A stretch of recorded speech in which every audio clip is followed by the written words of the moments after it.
Hello, everybody, and welcome to the third episode of our continuing weekly series, the Neoteran Herald Weekly. We are talking to you at the tail end of week number 38, but all the same, we're going to look at what was essential and important for this week before we walk into week number 39. And in so doing, let me introduce myself. My name is Joroke Wahome Warukongo. I'm your personal astrologer, and we are coming. This is not only a guide, but also we endeavor to put some teaching in so that you can understand some of the concepts we are talking about, so that you're not just merely a follower, consumer of information, but you are indeed a practitioner. Neoteran astrology, as I said time and again, is creative form of astrology. And that means you are not so much looking up to the skies to see the omens there, but you're looking at the skies to understand the time and bring out the essence of you as the authority dominant figure in your universe, causing creative progress to happen in your world according to your will and desire, not according to the fit that has been deemed fit for you by an authority other than yourself. Okay, enough of that. So we are going to look directly at the week number 38. That is a look at number 37. Week 37 is week 38, and it's showing us the alignments that are there in the celestial heavens.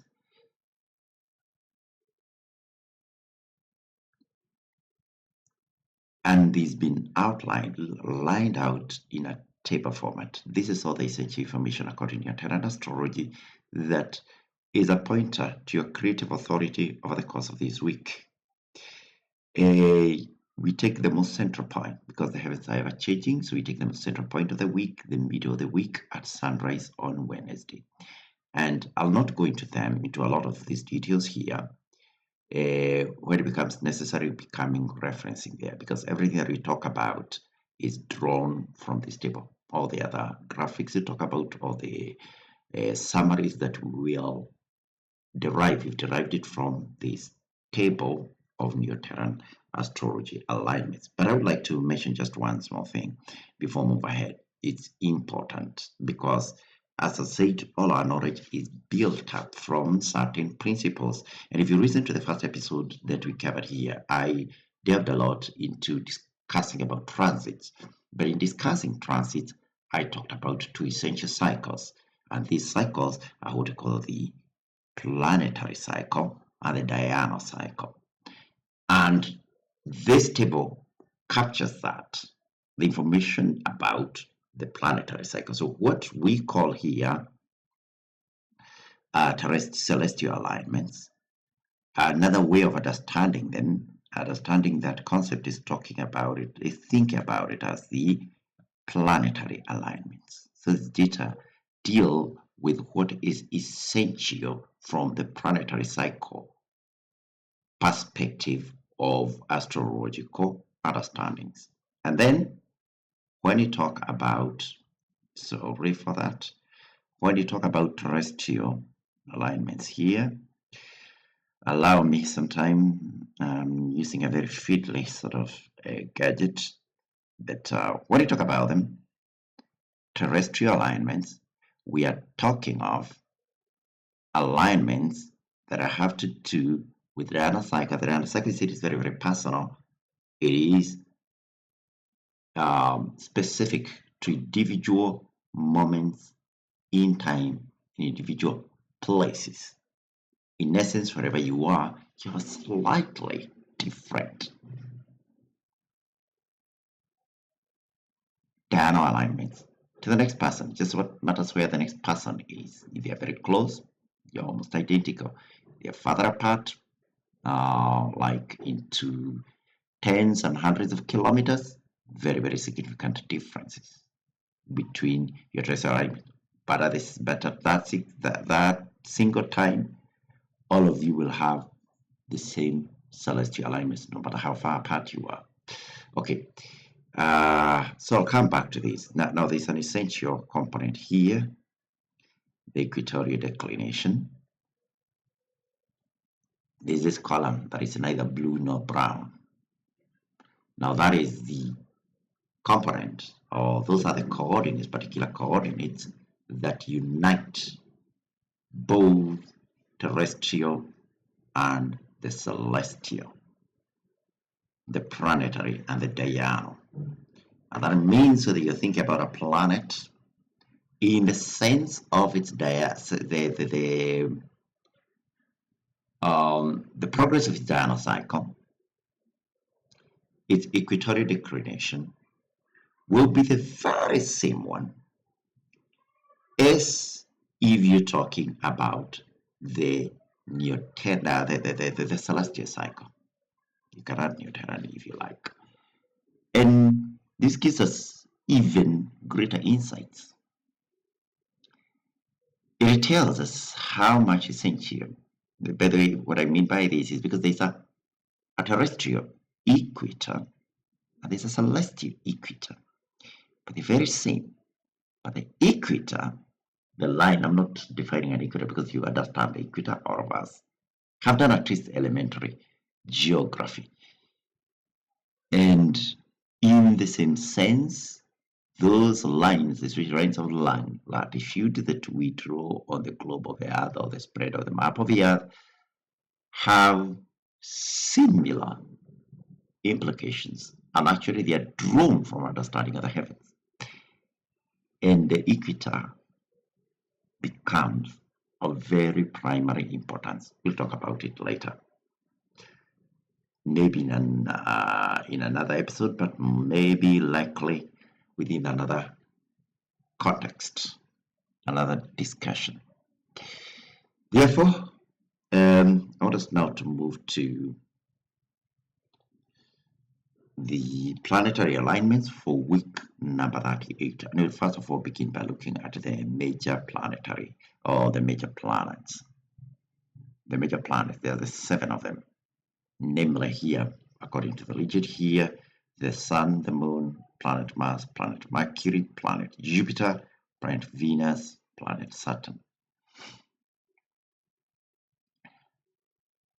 We can see them lined out here, all of them. If you know the color code, you can be able to mention them. This is the Moon, this is Saturn, this is Venus, this is Mercury, this is the Sun, this is Jupiter, and finally here is Mars. We're ahead in the cycle with all the others. Basically, these are more or less where we found them over the last 3 weeks, as we've been talking about. The Sun was still transiting across house number 8, but today we are coming to you while it is on the verge of crossing into house 9. The Moon, of course, changes course pretty often. When we started, the Moon was well advanced in the second hemisphere, the heavens of the northern hemisphere. And by the second episode, it had begun its transit across the southern hemisphere, and now it's about to finish. It was about to finish that by Sunday morning. By the time we are coming to you, the Moon has again moved away from here. But here is something very important, is that finally, planet Saturn has made its transit, moved away from the house number 6, entered house number 7. We know it as Abizelda, and there it is. Now, there's something I would like to give you a little bit of an explanation here. If you see here at the bottom of a screen, if I can just zoom hard enough, is that you see here, we're talking about house 1. I don't know whether that's visible on a small device. Talking about house 1, house 2, house 3, house 4, house 5. House 5, you don't call it house 5, you call it Kabel, house 6. Not yet named in our understanding, and Abizelda. And I guess there is a graphic that is interfering with that. Let me just take it off. Good. Sorry. I was talking about these houses named at the bottom of our chart here. House number 1. We have house number 2, house number 3, house number 4, then Kabel here. If you come with some basic understanding of astrology, drawn from what you know as I took out the lower third, yet it is still showing on your devices. Again, now I'll repeat that for the third time. Forgive me for having to do this so many times. Quadrilateral 1, quadrilateral 2, 3, and 4. How we divide heavens into 4 parts. And here it is, house number 1. Not yet, you not see it. It's house number 1 here, house number 2, house number 3, house 4, Kabel, which is house number 5, house 6, and they go on that way until we get to house 12 here at the end of a cycle. And house 12 then becomes the exit of house 12, becomes the entrance of house number 1. Certainly you can see that.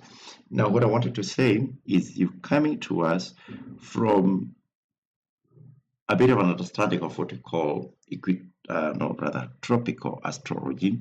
Tropical astrology is westernized astrology, is the most common form of astrology that is often spread like it was the only perspective on reality of astrology. And when you hear somebody talking and saying an astrologer, astrological truths or principles, they are almost certainly talking to you as tropical, of what we call tropical astrology. But it's not. There is also Vedic astrology. And then there is Neoteran astrology, which is our domain. And I wanted to say that a house, the meaning of a house as it is described in tropical astrology is very different. Tropical astrology does not give this distinction that we give between terrestrial alignments and celestial alignments. Although, of course, if you think deeply and look at their data, it is clear. So for them, houses are points, or rather, houses are related to terrestrial alignments. Our houses are altogether very different things. They are not the terrestrial alignments. Their house 1, 2, 3, as they'll tell you, is not the same.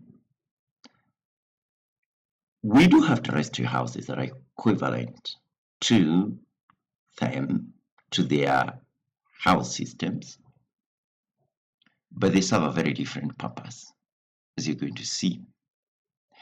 And what we call house 1, house 2 is the equivalent in the tropical system, is the descriptions that they refer to as the signs or sun signs.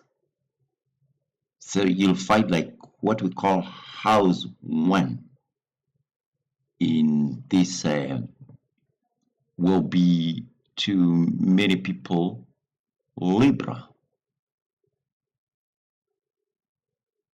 That is according to particular houses or rather a sign way of dividing the heavens in the tropical system. So it is very different. If I can go back to our big table, if we can go back to that, just a minute, I have to find a quick way of navigating through this. I can jump to the right slide and let's look at week 38 alignments. You see that clearly we do have, when it comes to the celestial, we do have Neoteran celestial houses. They are named there. But we come to the terrestrial data here. Equally, we do have houses here. Neoteran celestial houses. So every planet is allocated both a celestial house and a terrestrial house. And you can see with the sun, it was just moving to celestial house number 8 or 9, according to as it's shown here. When it comes to the terrestrial, it's at house number 7. Usually this one is, because this is something transit, always the sun rises into house terrestrial house number 7. I'll say our terrestrial houses are equivalent to the tropical system. So is house number 7 the same house number 7 in the terrestrial system? No, it's not. In the terrestrial system, this house 7 is house 1. But again, there are subtle differences because even terrestrial, or rather tropical astrologers, don't always agree on how to divide the heavens. They have different interpretations of it. So ours is closer to one perspective in the tropical system. So I wanted you to know that there are these houses, and the houses that are captured in our graphic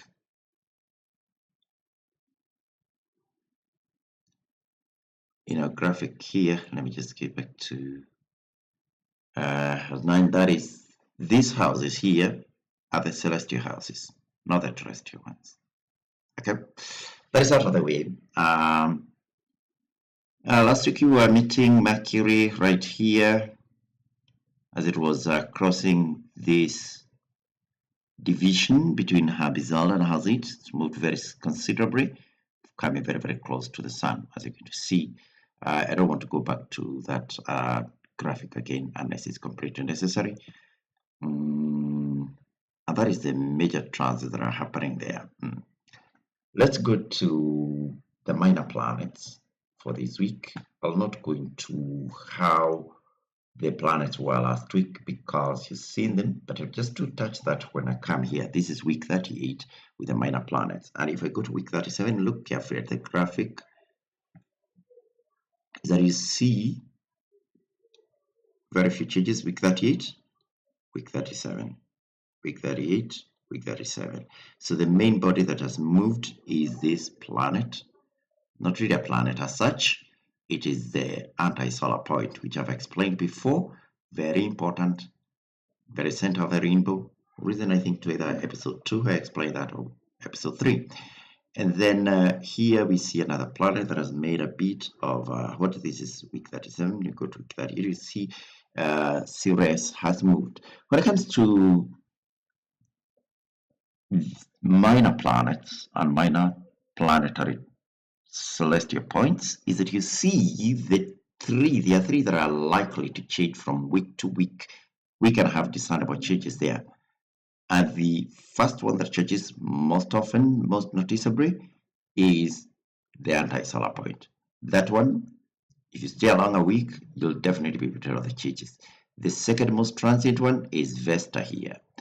And the third most transient is Ceres here.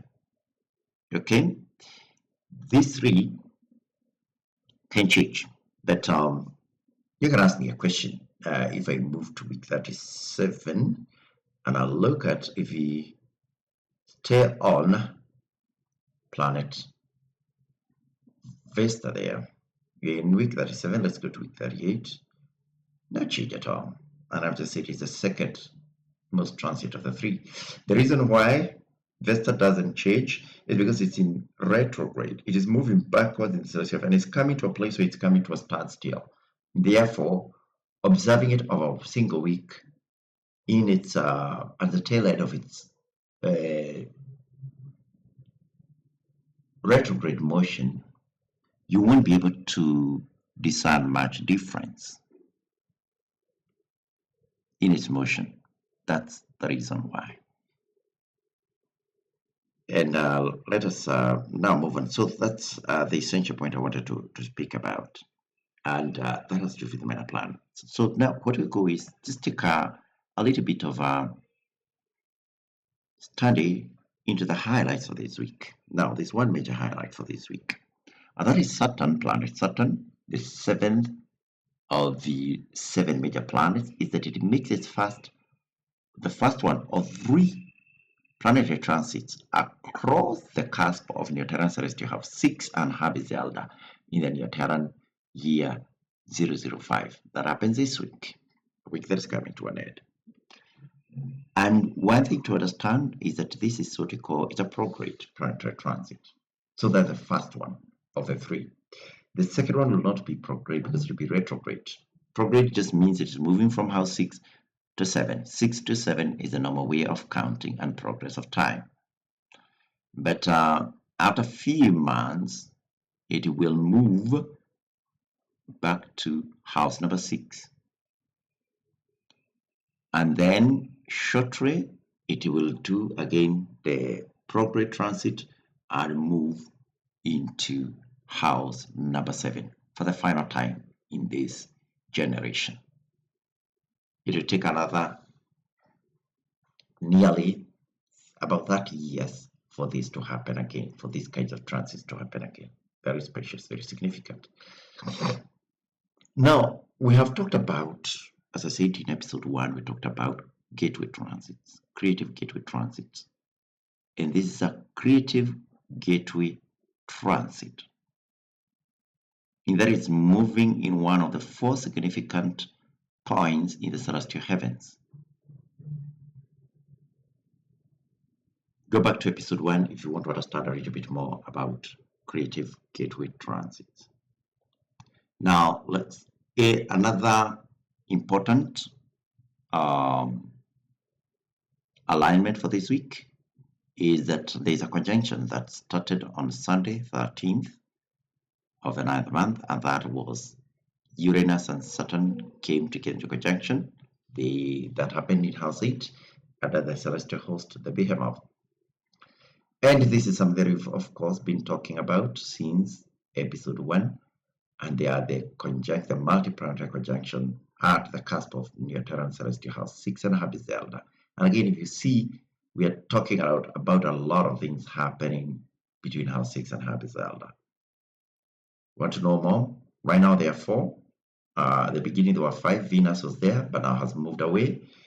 Made its progress further along in house number 7. It cannot be considered to be in conjunction with any of the 3 of the 4 planets, planet Saturn, planet Ceres, planet Neptune, and the lunar ascending node. Therefore, we come to the very end of our teaching today. Remember to join, if you have not joined yet, our Neoteran Astrology Global Community on WhatsApp. The link will be posted in the graphic, so please do check that out. Join WhatsApp. There's a lot more communication that happens there. Explore the community. There are several groups you can join, and it's we hope to see you. Have an amazing rest of this week. We'll see you for week number 39. Have a productive, creative rest of the day. Thank you.